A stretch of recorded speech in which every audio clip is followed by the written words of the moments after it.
There we go. We are up and running. Ladies and gentlemen. Alright. So here we go.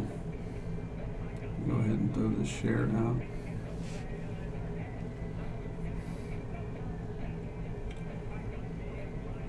Ladies and gentlemen, people of the court. Bear with us. Bear with us. Create a post.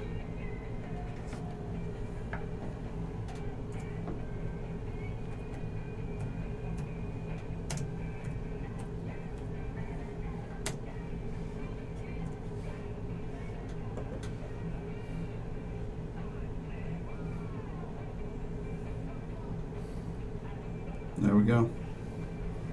We are live. That's not on the payroll. Is it? Sometimes it will not let me tag you. And I don't know why that is. It's such a weird element.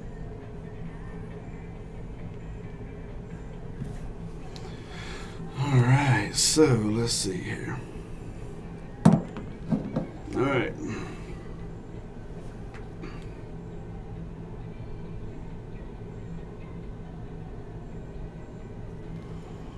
All right. Testing 1, 2, 3. Testing 1, testing 1, testing 1, 2, 3. Do I need to turn these mics up? Carrie. Test. No? Good? Okay. Good? That'll work. That'll work. That'll work. Yes, sir.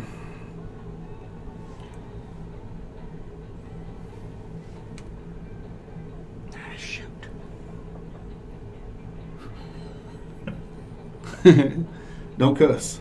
Don't be cussing. Oh, come on, man. That's right. Get us off there quick. Yeah, no doubt. No doubt. Bloop. What was that? Bloop? Kaboom. We're done. Somebody pulled your plugs there, buddy. Let's see here. I'm trying to get to. Good Guatemala, man. Lord.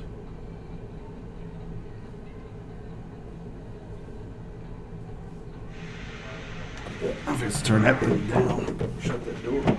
Shut the door. If it can go in there. Good Lord. All right. Say hi if you're out there. Shoot us a message. Not stay high. Say hi. What's the difference? So do I need to just start this? Yeah, we'll just start He's it. not here? Yes. Yeah, don't sweat it. He'll walk in. Yeah, I got to walk. We can shut the I door. got to read this and we'll banner. Yeah. Different intro song? No, stick with it. Stick with it. I'm hoping he hears it. Ladies and gentlemen, Play the Sir Mix-a-Lot one. if you're out there, yeah, right. If you're out there,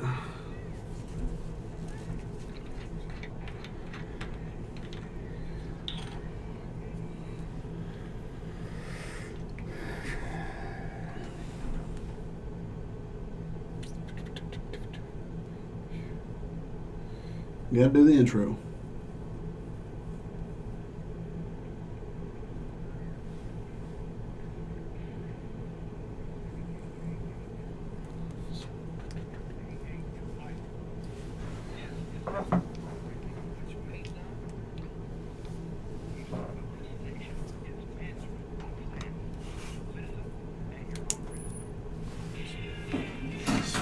Speaking of which.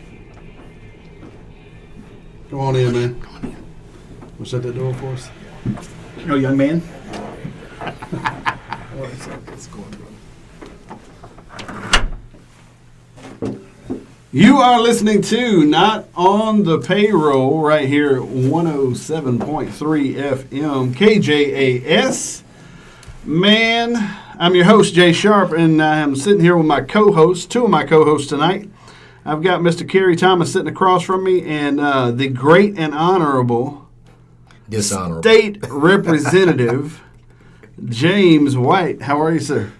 Blessed and highly favored. There you Good to go. be in There the we go. presence. There we go. There we Blessed go. to be in the presence of you two gentlemen and, and your I'll great be audience careful out of that there. gentleman part there. Okay. So All be, right. be very careful about that. So we got a couple things we want to go over with you, ladies and gentlemen. If you're out there right now, listen, go check us out on Facebook, check us out on YouTube, check us out on Rumble. We have YouTube wanted to get a little sideways with us last week and block our content for about 3 or 4 days, so we decided to help them have competition in their field. So we set up with Rumble, and all of our stuff is now viewable at Rumble and monetized on day one. There If we that's go. not interesting. There we go. We might get a nickel out You of it. might get a nickel. And, Yeah. and from what I looked at, it's probably Probably just a nickel. Yeah. So, but here's the thing. We want to take some time tonight. Obviously, we've got a couple of what we call thank yous and appreciation to go out right off the bat. We want to thank our sponsors for the show. Not on the Payroll comes to you every Thursday night, 7 o'clock. And you can check all of our interviews out at, I guess it'd be notonthepayroll.com. Yeah, we're correct. Go to notonthepayroll.com. You can see us on Facebook. If you want to watch us right now on YouTube, you can go over to YouTube, check us out. But we want to thank our sponsor, Stuart Glass. They're always top-notch, top-quality folks, and they are taking care of everybody's glass needs in Southeast Texas. If you have something that is commercial, something that is for your home, something that is for your business, or say like your vehicles for your business or something like that, fleet vehicles, anything like that, all you've got to do is call them up. They're down at 415 West Gibson, right here in Jasper. Touch base with Craig or Vicky or Sammy, any of them that can hook you up with your glass needs. Now, we've also got Lake Area Pond. Lake Area Pond's got you hooked up. Man, if you're looking for an aardvark or a jackalope, or you're looking for some sort of sword or a pistol or some sort of guitar or a bow maybe you don't know what you want. Aardvark and a firearm. That sounds like a winner's to me, man. Sounds like a winner to me. Do you own a firearm?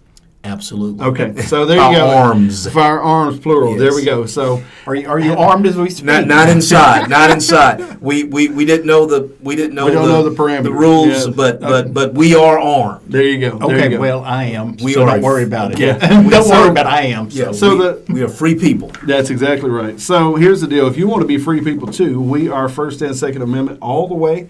And go down to Lakes Area Pond. They are good friends of us and sponsors of our show. We also want to thank Auto Salon. Matter of fact, go over to Lakes Area Pond. They're at 603 South Wheeler. 603 South Wheeler. So you can check those guys out. Let's see here. Auto Salon, they are at 235 North Wheeler. 235 North Wheeler. That is, I guess, the south and north here divide at Houston Street. Right, at Houston. And so, anyway, check out Auto Salon. If you've got a vehicle, large or small, it doesn't matter. They can hook you up. They can also take care of your inspections. They can take care of your oil changes. They can take care of pretty much anything that you need that is revolving around making your vehicle look good and keeping it on the road legally. They got you taken care of. Now, Hollis Glass, brand new in the mix. Hollis Glass. Here we go. Hollis Tire at 510 North Wheeler. You can touch base with them for keeping you on the road with your tires. Any kind of tires you're looking for, talk to them. They can hook you up. They specialize in Cooper tires, and they have been serving the Jasper community for years.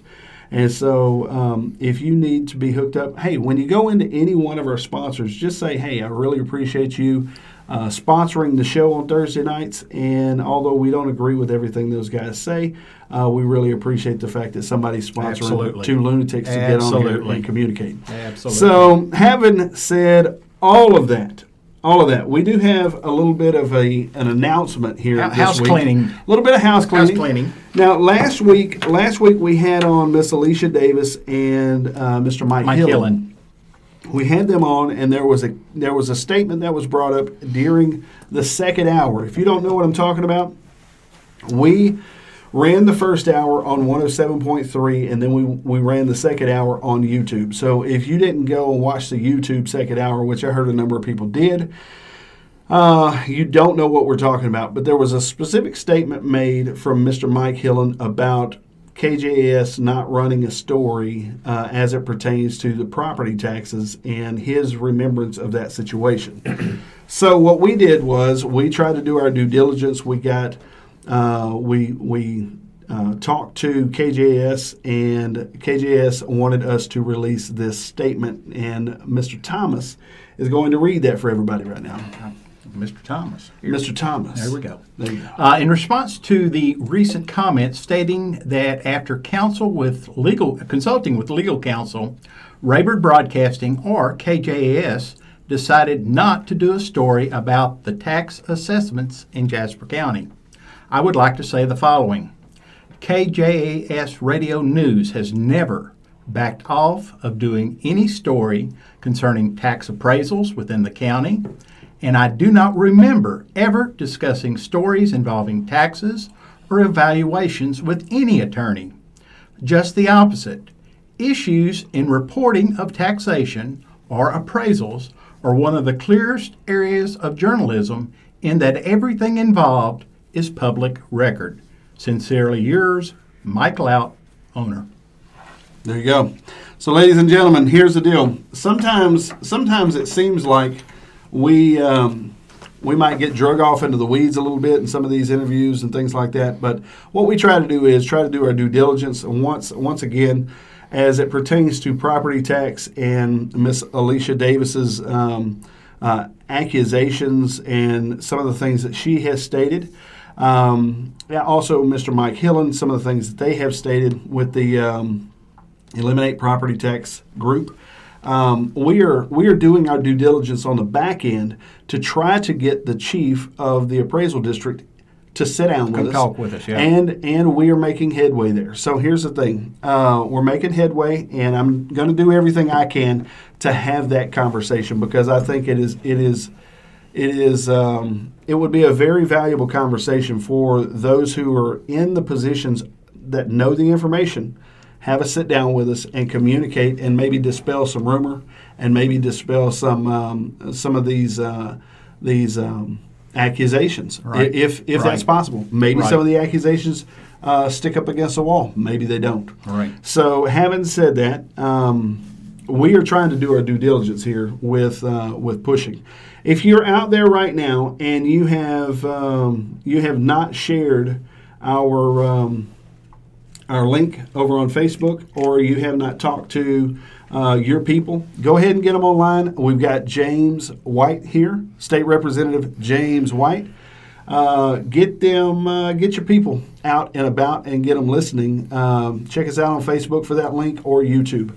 Here's the other thing. One of the things that we're not going to do tonight, we're not going to open up the phones. We're not going to open up the phones, so there's no need to call. We have a few things that we want to talk to Mr. White about and see how far we get tonight with our line of questioning and some of your thoughts, man. I think, if I'm not mistaken, me and you first met at kind of a dumpster fire of a radio station over in Woodville. Well, we wouldn't want to call it like that. You wouldn't, but I would. Okay, we wouldn't want to call it like that. But yes, that was back in 2010. It was a special election year. It was an interesting election year. It kind of culminated in a situation where, I was probably with some folks thinking that, what are you doing? Right, sure, sure. I was probably with them as well, but we thought what we were doing was the right thing we were supposed to be doing. Right. Okay, and regardless of the outcome, right? And it was just a special year, and it's just the way we engage with folks, and they put us on their shoulders and catapulted us to the legislature, and here we are on the back end of that. There you go. 12 years later. Do you still have the is it teal green or is it green colored BMW? Was it a Beamer? No, it was or Mercedes Mercedes-Benz. Yeah. Mercedes-Benz. No, we don't have that anymore. But we still have a Ford truck. There you go. Okay. Not the one I had when I was elected, but sure. we have a Ford truck. Okay. And but look, is it a situation that would ever repeat itself? I don't know. I mean, I just think every election is unique. Right. Sure. And that Do, was do definitely you a think unique you were one. foreordained to hold this position? I mean, I'm somewhat of a Yeah, Calvinist a little bit here. Yeah, I Do you think understand you that. were foreordained I to do don't. it? I don't know. I don't know. There are situations in the past, in a long time past, like maybe in the '90s, where I visited the Capitol, and I had looked down on the House floor, and I could probably see myself there physically one day. But what this says is it's just the people. Right. At the end of the day, it's the people with a capital P, right? Right. And you just got to make your case to the people. And I always knew that at the end of the day, it would be about prospective performance. Right. Okay. And folks will. I'm not into writing the history right now. Probably 13 years ago, when I was a school teacher, maybe I wrote the history, taught the history. Right. Okay. But there'll be folks that'll probably write about just the entire 12 years. It's just been a very, sometimes phenomenal, sometimes interesting. Did it go fast? It went fast.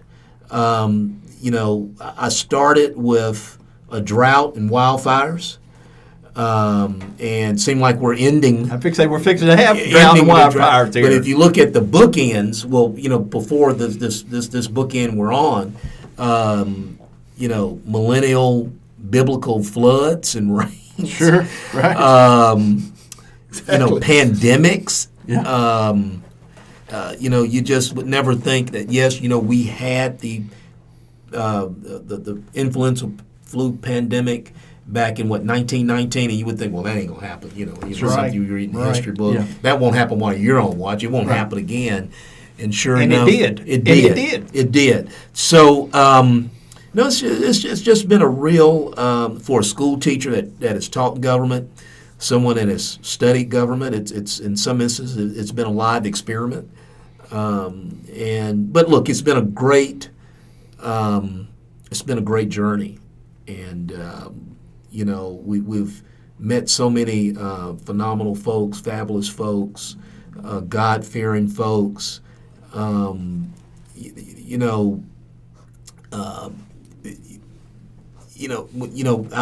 did some football and basketball and baseball officiating before I was elected to the legislature. God bless you. Well, it was okay. It's kind of like teaching. Yeah, Just a kind of little like different. teacher, kind of like being an elected official too. You got to make a call. Can't make everybody happy. Right, but here's the deal though.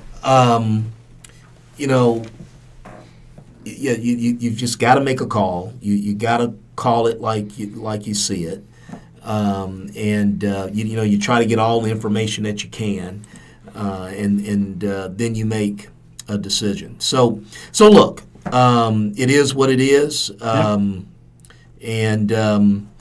like we always say, we're not on the payroll. There you go. So here's my question for you, man. Because when we first talked, really we wanted this to be just kind of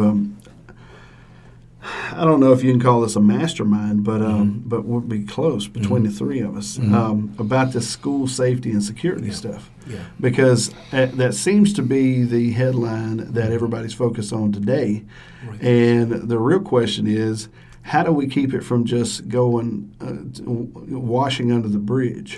Well, good question. When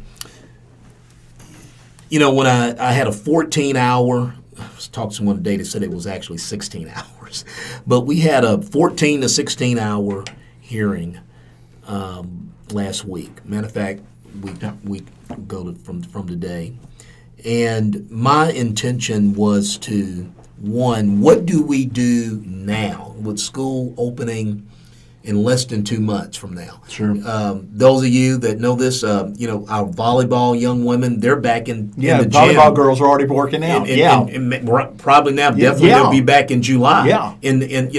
That's be next week. That's right. And so they're back in a couple of weeks after that. The football coaches will be coming back. They'll be doing their thing. So we wanted to do, what do we do now? Right. Always everybody's talking about, what do we got to call special session? We got to do this.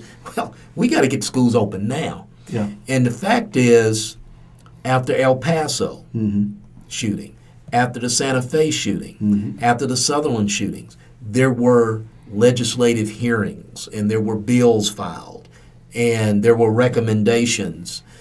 Some accomplished, some implemented, a lot not fully followed through with. Right. Okay, it's government operation, right? So we wanted to spend my intention as the chair of that committee was to bring in folks that we're working with now in securing our schools. Okay. And that we know will be working with us Right. going in. So when some of the gun control folks were upset with me last night that I didn't bring all these other folks up first. Okay. And I said, we're going to have that discussion. I know where I am on that discussion, but we don't mind having a discussion. But school teachers, principals, superintendents, law enforcement officials, whether they're police chiefs, constables, sheriffs, Yeah. the Texas School Safety Center, TEA, et cetera, TETM, these are the people that we work with from day to day. And we're going to hear from them first about what do we need to do. Not only what we need to do, what does it take to get it done? Yeah. Who's supposed to do it? And who do we hold accountable in August if it's not done? Right. Okay? Because we say we do a lot in government, but at the end of the day, we're sitting around saying, okay, who's supposed to do that? Yeah. Yeah. Well, I've passed the bill. Pointing fingers. I passed the bill, or we strongly encourage. No, we don't want to hear that. If it's something to be done, say, hey, such and such is supposed to do it. It's supposed to be done by this time. This is the person that's going to be held accountable. Got it. So that's what we wanted to do. But this is what was also in the back of my mind, because I spent weeks looking through data about school shootings, mass shootings. This is what I find out. There's a profile, but then there's not a profile. Some will say that you start with a profile of a mass shooter, a white male. Well, so you think you got a profile, but you don't have a profile because the last one we believe is Hispanic. Yeah, sure. Okay? Yeah. And I say believe because actually he's from North Dakota. He was born in North Dakota, so we don't know if he's also Native American. We don't know this. But he wasn't a white male. Right. Okay? But he probably hung out with a bunch of white guys. Maybe so. I don't know. Who knows? You know, Who knows? In North Dakota, probably, yeah. Who knows? some would say maybe in a suburban environment. Yeah. Uvalde is No, sort of Uvalde is rural. like a bigger Jasper, Yeah, someone yeah, like a Uvalde's Jasper. very rural. Right. So you have a profile and then you don't have a profile. Right. But this is what was in my mind the whole time for 16 hours. We're sitting here talking about mass shootings. And it's important that folks don't take this the wrong way.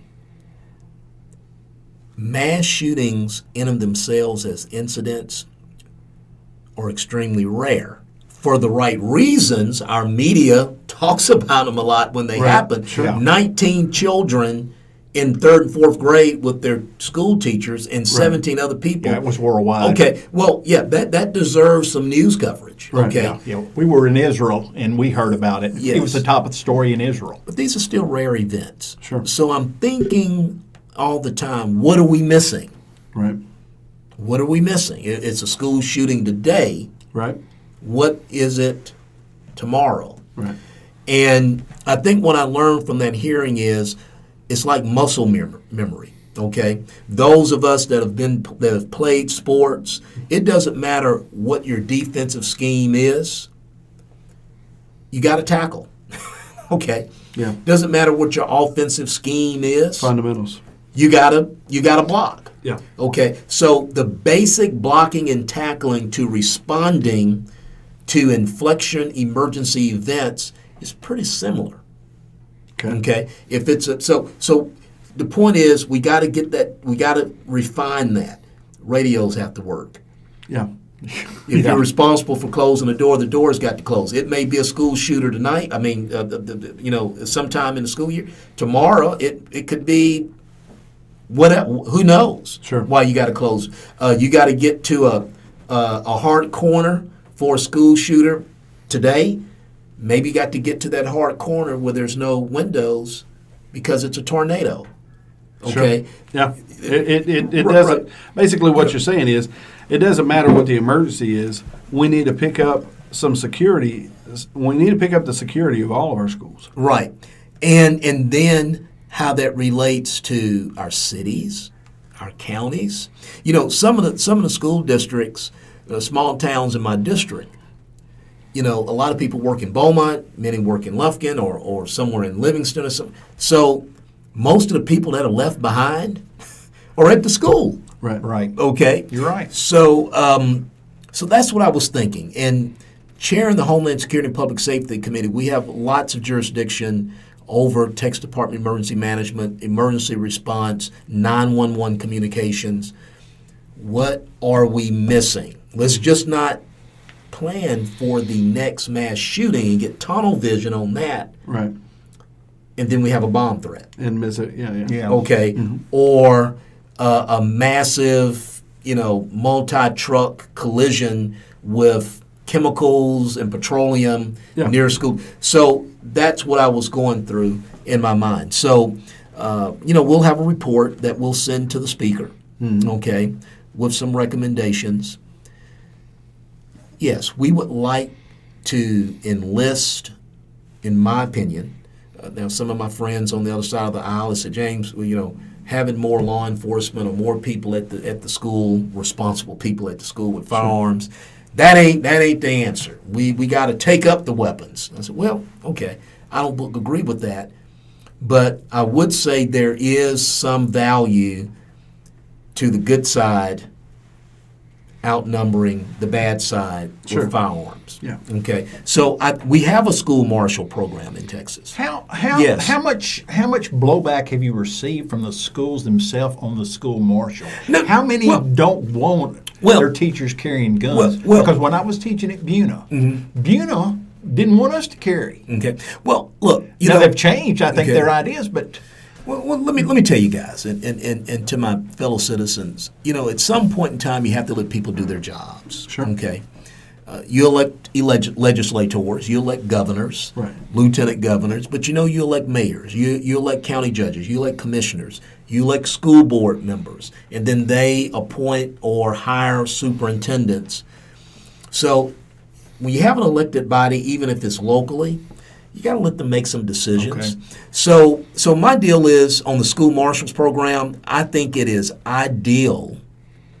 Not saying it shouldn't be in other situations. It's ideal where I have a lot of what I would say isolated school district locations where it would take a while for law enforcement to get there. Okay? I think school marshals, obviously they're great to walk through the hallways and whatnot, but I think they are perfectly situated on the perimeters of the school. And as doors are opening and closing for deliveries and changings of class, to kind of monitor those doors and make sure they're not compromised by a bad guy, a bad gal, okay? Because another thing I was thinking about, a lot of people were talking about what we do in the school when the school shooting starts. Right.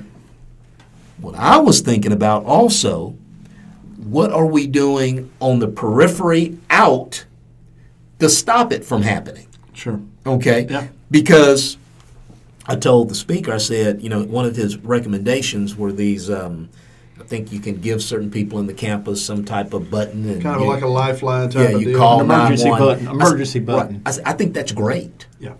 But if I'm a school teacher, and I have been, obviously, and I'm pushing that button, the bad is right here. Yeah. yeah, Okay. you're right. Okay. So we need that option. We need that response, but we also need something a little further out. Okay? Like we got NATO. Okay, NATO is supposed to slow it down, maybe fix it before it get to the Atlantic coast of the United States, Right. or before we have to send a lot of folks from the Atlantic coast. So, we kind of need to have a little NATO on the peripheries, and I think school marshals and school guardians are ideal for that, because I think in many of our communities we can reach out to our former veterans, our former retired police officers that may want to do some part-time, security work. Yeah. Okay. Absolutely. So, but I have to go to this though, and I'm hearing a lot of legislators talking about a lot of stuff, and I'm like, okay, let's not go too far deep Right. where we're over criminalizing folks. Y'all have been to public schools. You gotten scraps Right. You principal come break it up, take you down there to the coaching office. They wear you behind out, right? Yeah. You go back to class. Maybe you go sit in some type of in-school Detention. suspension. Might for a have little- sacked for a couple of days. Right, in Yeah. a sack a couple of days. You come on out, you shake hands. You missed the football. You missed playing at the football game that week. You move on, and you're probably sitting up in the restaurants laughing about it today, 30, 40 years later. Sure. So we want kids to grow up. We want to have school. All right. Right. Okay. 98% or more, almost a unanimous number, of mass shooters are males. Yeah. I Sure. agree with that. And I'm thinking about when I was growing up. That was going to be my next question. What happened? Okay. What happened? I'm 'Cause, thinking about- you and I had access Right. to all sorts of firearms Right. growing up. So We I- wouldn't dream of shooting the school up. Right. So I'm thinking about when I was growing up, Jay. My engagement in the military, which is mostly men, school teacher and coach, to now. And we're all egalitarians, okay? We want all of our people living up to their potential. We want young women who think they can serve their country or serve their community as Right. police. We want them to have those opportunities. Right. But I do think we really need to think about how we are engaging with our male population, how we're developing young boys into men. What are we doing? Okay? What are we doing with developing our young boys? We're trying to get the vocational programs back into the schools where kids are working with their hands again. Sure.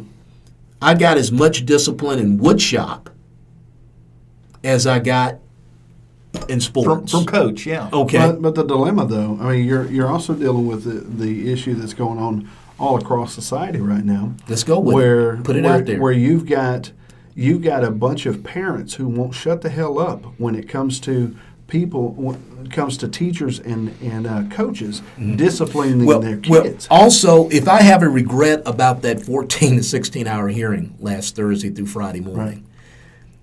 we heard from teachers, we heard from educators, we heard from law enforcement, we heard from agencies. Sure.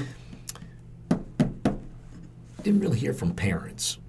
We didn't bring and so what I'm saying is yes, Yeah. parents have got to step up. Okay, they've got to step up. Right. But when I'm getting into some of what I'm talking about here, I mean, maybe I'm being a little avoidance because we're on the air and we don't want to hurt anybody. But I just think that I think you call it like you see it, man. let's call it like I said. We're not. I think we're not grooming our young men 100%. as I we believe should. that. I believe that. Yeah. Right. Okay. And having PE. Right. Okay. And just think about the discussions that we're having in our country. Yeah. Yeah. Okay. Look at these little. I try not to look at them, but I have to look at them because I have to study society if I'm going to be a legislator. Look at how dads and fathers are looked at on these sitcoms On TV now. shows, you're exactly right. Oh, kids just walk in and they just walk right by the daddy. Dad says hi, they just walk right past the daddy. Yeah. They make a little joke and walk past the daddy. Daddy just throws up his hands and Very goes dismissive. very dismissive. And I think we are sending signals, maybe not purposely, okay, that men can be marginalized. Men have been marginalized across the board. Okay, and so when I look at this murderer, this young murderer in Uvalde, Right. Jay, he first asked his sister to help him buy the rifle. So think about that, and think about your first hunting trip, Right. and you think about your first opportunity to go buy a weapon, or be possessed, and who was with you. Right. He asked his sister, Yeah. not his daddy or his No. granddaddy, Right. or a strong positive male influence. She said no. Right. Okay. So then when he became 18, he's of age now to buy a rifle, Right.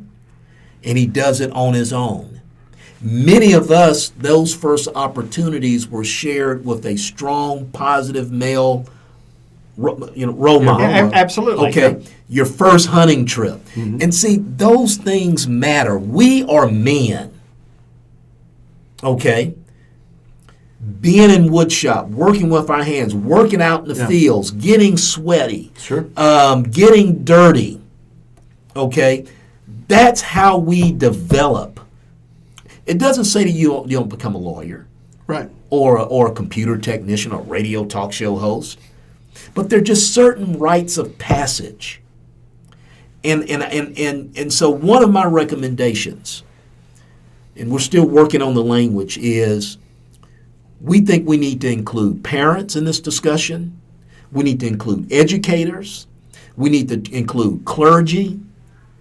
How do we, first let's do a deep dive on how we're really working and developing with our young man. Just think, I was at a summer work program earlier this week in one of my counties. Right. No young boys, no young men. Yeah. Okay. And I'm wondering, well, where are they? What are they doing? Okay. Yeah. All right. So, They're sitting on- we don't have the draft anymore where, hey, look, if you were just sitting around, Right. we gonna send you somewhere for 3 or 4 years. Yeah. Okay. We don't do that anymore. I'm not saying we should, Yeah. but we just had so many other situations in the past. Responsibility came so much sooner in the past to young men 30 years ago to where now, I mean, think about this. Even with insurance, you can keep your kids on your insurance till they're 26. Okay. See, this is what I'm saying. What are we padding the room for? Okay. You know what I'm saying? Right. Get your ass out there and go to work. Okay. And go get a job and The get off that day freaking... I graduated from high school, the next morning at 5 o'clock, I went to work. Okay. Right. I don't understand. And so these kids today, and so they take the Video year games. off. Video they games. take the year off. Got to become YouTubers. Yes. The whole 9 yards. Yeah. And nothing against all that Right. if you can pull it off. But after you committed some time to it and you see that you're not going to be a good YouTuber, shut that thing off and go get you a job. Good job, man. And obviously, it's something that starts at home Right. before they get to school. Sure. Reinforced through school. Right. Okay. I'm going to put it out there. Look, everyone is made in the image of God. Let me put that out there. Sure. Okay. And from time to time, children will have challenges with their sexuality. Right. Okay. I mean, children are I get growing that. up. Yeah. Okay. But I just think some of the movements, these contemporary movements that are going on right now, Yeah. I think it's endangering maleness and manhood more. Masculinity in the whole 9 Just yards. think about Yeah. the things we think that we consider that are wrong and should not be done. Firearms, which goes to hunting, Right. which goes to self-defense. And biblically, morally, we are supposed to be the defenders of our household. That's a biblical charge. That's just not a, Right. you're a man now. No, Yeah. that's a biblical charge. but we're being told that may, you got to go through a psychological. You got to do this. You can't do. You can't have. No, you can't have this weapon. You can't have this at 18. You need sensitivity training. Okay, so when this issue of we don't want to have animal production agriculture. Some people don't want to have animal production agriculture because they say the cow waste puts methane in the air. I don't know how they come up with this stuff. All of this, that's science. To me, that's is science, James. But to me, this is undermining maleness. Sure. We don't. No. We need to shut the oil fields down. Right. We need to go to green energy. Yeah. Okay. So how are all of those men in the oil patch? There's some women out there, but how are all those men in the oil patch when you're telling them you're a danger to the environment? And how about this? When you're saying we need to defund the police. Yeah. So we need to defund the men, some women, but mostly men that defend us. Yeah. So I just think all of this, and maybe I'm being too philosophical, but I think all of this is resulting in, well, what do I need to do as a male? How do I satisfy these urges of maleness? My daddy has a crime record that's longer than a roll-out toilet paper. That was that kid's dad. His mom as well. Okay. Right. I get no validation of my maleness from them. Sure. No affirmation. No nothing. Okay.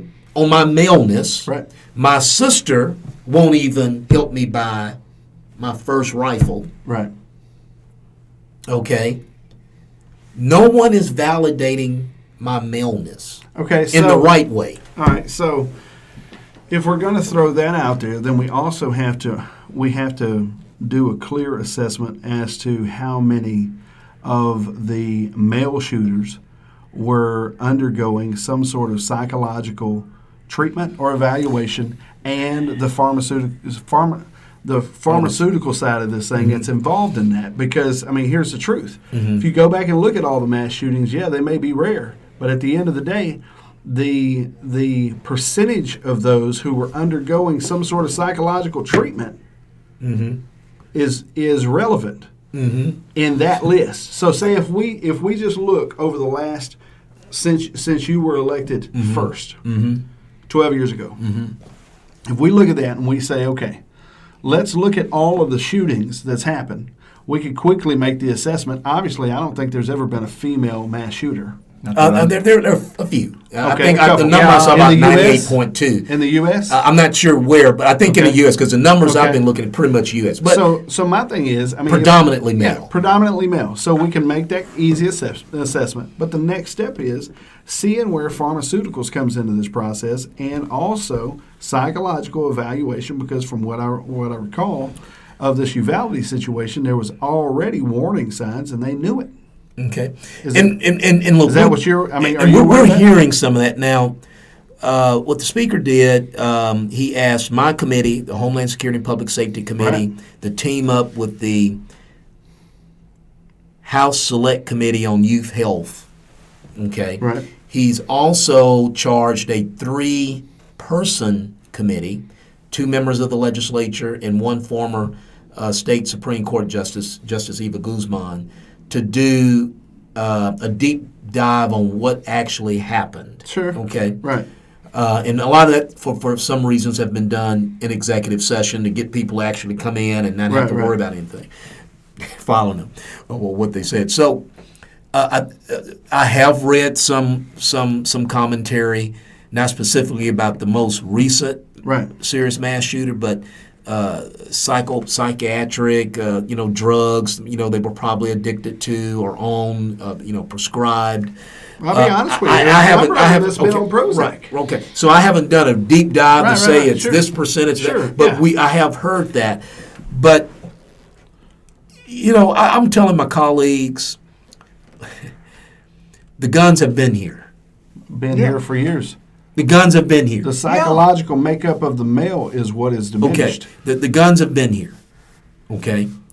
Matter of fact, and I'm sad to say this, embarrassed to say this, they do polling on personal firearm ownership, household firearm ownership.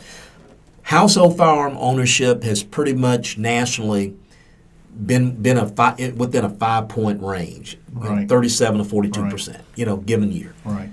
Personal firearm ownership, do you personally own a firearm, Right. has trended down sharply, nationally in the 20 percentile. Unfortunately, Right. Texas has followed the same trend. Is it because we're becoming more and more of an urban state? I think it's some of that. There is some connection to ruralness, hunting.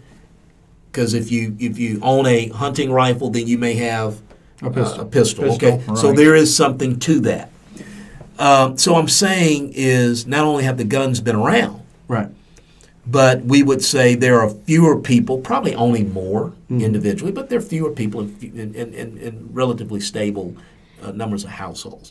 Also, since the 80s, violent crime like murder has been trending down. Now, we've had some upticks in the last 2 years or so, but trending down. So Is there a reason behind that? Yeah. Have you seen a reason behind I think that? there was a lot of reasons. Some of the get tough crime policies of the 80s and the 90s. Now there was some issues with that. I think that I just think throughout U.S. history you've seen ups and downs. Well, Okay, but I right. mean, you also have to factor in the Grand Theft Auto of life now. Because, I mean, the kid don't have to jump out there and play go it shoot out on nobody. life, Yeah, they yeah. just play it out. They live in this metaverse. I'm telling you, that plays into part of this. I mean, because Yeah, I think so too. And Call not of only Duty, that- where you killed 300 Well, Germans but today. Think about it. All right, Yeah. but think about this though. All right, so if we're sitting here and we're going to take that assessment from the '80s and we're going to say, okay, well, I remember my grandfather gave me my first rifle. Yes. Okay. Yes. He stood beside me. We took a picture together. Still got the picture. That generation, my generation, I'm 45. That generation did not immediately turn around and recreate that for their kids. Because you can go buy a $200 gaming system, and not only can you have some fun on it, but it's a nice babysitter. You put them over to the side, and they go and do their own thing, and they play these games. So if we're looking at this since the 80s, and we're seeing this decline in gun ownership, unless you are just really, leather and grit, and you're 100% conservative, and we're going to teach everybody in the household like we have tried to do with our household.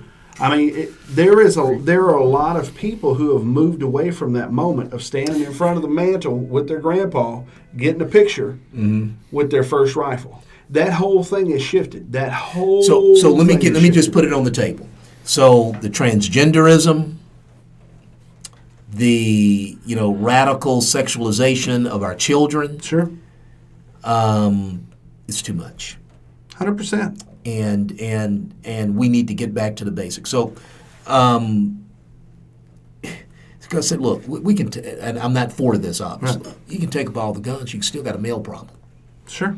Yeah. Just think about our universities. Yeah. 60-40? If that. Yeah, 60-40 now, isn't it? 60 female, 40. And so we have males? we have young generational cohorts of women Right. that are literally being educated in a system, going through, matriculating, and they're missing maleness in their life. Right. Yeah, there's no guys on campus anymore in any of these colleges. Well, it's not only that. The guys that they do find are so beta-ized Yes. that it has... Or beta-ized. Beta-ized. There you go. It's this watered down kind of... Really what it is, it's a palatable human. So I want You want to. Yeah. I mean, because honestly, we don't care if you grow a beard out and it's long, and you shave the sides of your head, and you slick your hair back, and you get a few tattoos.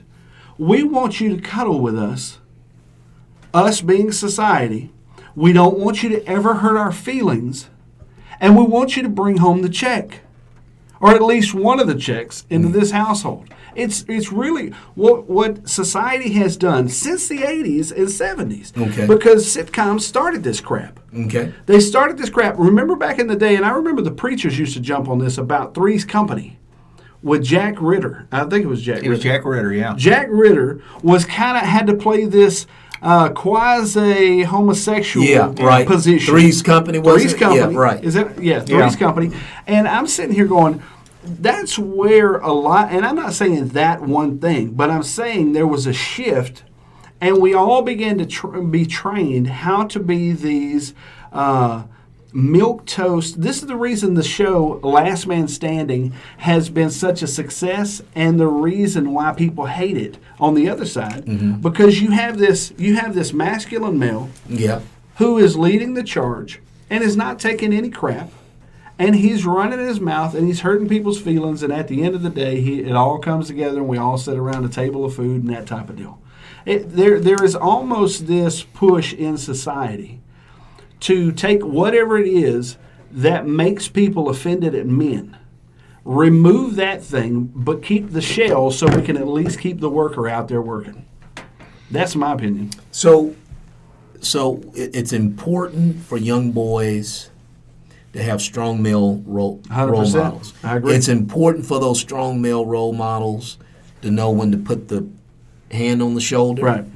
to know when to hug, and probably know when to get something else. There's time to swing the belt. Yeah. Okay. There's time to swing the belt. And those experiences, Right. okay, being taken to Little League, being taken, camping and hunting, and working outside with your daddy all day. Yeah. Okay. Well, I got to go in and get a drink of water. No, we just got that jug there. Just drink that. Let's get on back to work. That's right. Okay. I love Clarence Thomas. I read his autobiography, and his grandfather was his role model. Okay. And that's how he learned. His grandfather wasn't really a college student or anything like that, but he was a businessman. Right. Now, we may think of, oh, man, that guy was no business. But he was a businessman. Right. Okay. And he would talk about how his granddaddy, it would be cold in the winter, and he would go on these runs with his grandpa. Grandpa wouldn't turn on the heat in the truck. He was like, well, the truck is working. No. We're not running the heat. Right. Okay. But he that's how he got some character. Sure. Okay. Sometimes it's going to be a little rough. Yeah. It's going to be a little uncomfortable in life. No doubt. Okay. But you can get over that, son. Right. Okay. And going out working with his grandpa. I forgot what job his grandpa had, but business he had, but going out working with them. Right. And there were some days, yes, he resented it. Being dragged to Catholic Mass service. Right. He resented that. Yeah. But look at where he is now. Absolutely. Well, see, it's almost like that generation. I would say, I don't know if I'd say my dad's generation, but I would say at least the generation prior to him, there was such a standard to where men had to, there was a responsibility on the adult males to stand and represent what an adult male was in society. Yes. In the house and out on the street. Okay. And so to me, I'm sitting here going, there's no way at this point to regather this thing. Well, we're going to have to, because I think it's an existential challenge for our country, for our state. I mean, I don't think it gets recaptured though, okay. James, until the thing crashes. It's okay. just like well, maybe it what's going on in crashes, the but it's got economy. to come back. But see, here's the deal. I mean, the extent. I have to go back to this. I grew up in the middle of urban Houston. Growing up, going to high school, late 70s, early 80s, during a crime wave. Okay. And one of my co-curriculars in school was junior ROTC. Okay. And I was on the high school rifle team. Right. 22 caliber, center fire. Okay, not AR-15s or anything Right, like sure, that. right. But and we were firing live ammo Yeah. and real rifles on a real rifle range on the campus. Yeah. We would compete around the city of Houston with other JROTC departments, some in the so-called hood. Okay. Okay? Yeah. We were all, older boys, young men. We had the same challenges as older boys and young men have. Right. But none of us at one time got up to the point to think that I'm just going to take this rifle up there and I'm going to show that English teacher up there I'm in charge. Right.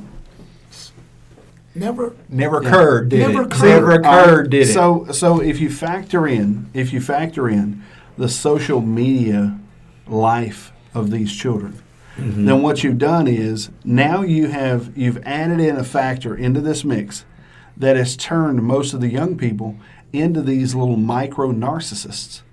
Because they live inside, and I'm not saying all of them. I'm not saying all of them, but I'm saying their alter ego is being magnified in that whole thing. whole thing. You're absolutely right. And so, See, because before I would have never considered challenging him in his classroom ever, standing up, hitting the desk, bringing a gun, any of it. I would have never considered any. I never considered any of that. But I didn't have the ego that these kids have been raised. I couldn't in. do it today. Some kid would kill me. Sure. I'm serious. Right, Some yeah. kid would kill me. Well, and the thing is, but I think there's even a difference between my generation graduating in '95 Right. to my son's generation here that has totally been plugged into the eyeballs to where they can manipulate this this alter ego and this the line gets very blurred. The line gets very blurred between the alter ego and the ego when it comes to challenging authority.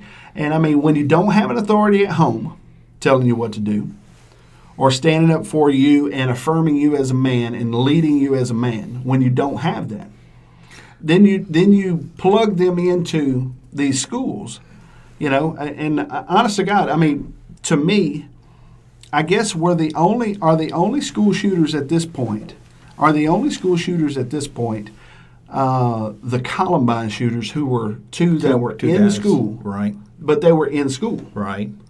This other guy in Uvalde, he wasn't going to school there. He was supposed to, but he had dropped out for all practical purposes. But didn't he go to the elementary though? He went to the elementary instead of the high school, which is Okay. I'm sitting there. It's crazy. I didn't understand that part.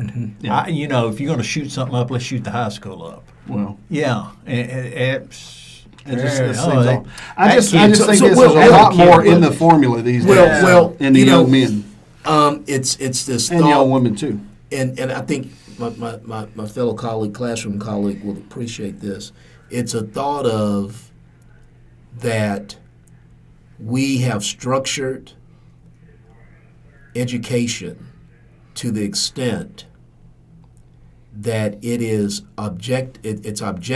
objectifying the young men, okay? And then they are going to war against a system that has really alienated them. Now, this is something from old communist guy. Okay, you get the objectification and you get the alienation. Okay, Right. So the school experience has contributed to alienating too many of our males. Okay. Okay, so what alienates you, you're going to go to war against it.